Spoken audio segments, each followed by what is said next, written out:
Praise lord. మన ప్రభువైన యేసుక్రీస్తు నామములో అందరికీ శుభాభివందనములు తెలియజేసుకుంటూ ఉన్నా.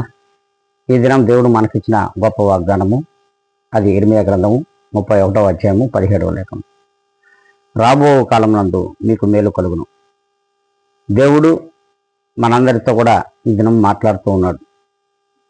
అనేక కష్టాలు, నష్టాలు, వేదనలు, శోధనలు శ్రమల దినములలో అందరికీ ఎదురవుతున్నాయి. కానీ ఈ శ్రమల దినములలో ఇవి ఎదురవడం వలన మనలో ఉన్నటువంటి దేవుడిచ్చినటువంటి పరిశుద్ధాత్మ శక్తిని గట్టిగా మన దగ్గర ఉంచుకోగలం. ఆ పరిశుద్ధాత్మ శక్తిని మన దగ్గర నుంచి మరి తీసేసుకోవాలని, ఆ పరిశుద్ధాత్మ శక్తి నుండి మనం బయటకు రావాలని అపవాది అనేకమైన కుయుక్తులు పన్నుతూ ఉంటాడు.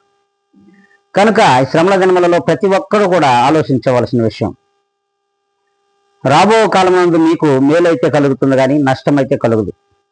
కనుక దేవుడు ఈ దినమున గొప్ప వాగ్దానం చేత మనందరినీ కూడా నడిపిస్తూ ఉన్నాడు. మనందరికీ కూడా రాబో కాలంలో అత్యధిక మేలులను దేవుడు దాచిపెట్టున్నాడు.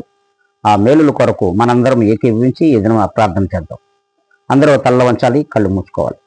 మహాగణుడ, పరిశుద్ధాత్మ దేవుడా, పరిపూర్ణుడా, కృపా సత్య సంపూర్ణమైన నా తండ్రి, ఇదిగో మీరు ఇచ్చిన ఈ గొప్ప వాగ్దానము, ఇదిగో నాయన నీ ప్రియబిడ్డలు మరి విశ్వాసులందరిలో కూడా ఈ వాగ్దానము ఫలింపచేయమని, అట్టి కృపా సహాయములను నిండుగా నీ ప్రియబిడ్డలందరి మీదకు వర్షింపచేయమని బ్రతిమలాడుకుంటూ, ఘనత మహిమ ప్రభావాలు మీకు ఆరోపించుకుంటూ, నన్ను నేను మిక్కిలిగా తగ్గించుకొని ఇదిగో నీ జనులను నీ చేతులకు అప్పగించుకుంటూ యేసుక్రీస్తు నామములో అడిగి వేడుకొని ప్రార్థిస్తున్నాను మా ప్రియ గొప్ప పరలోక తండ్రి.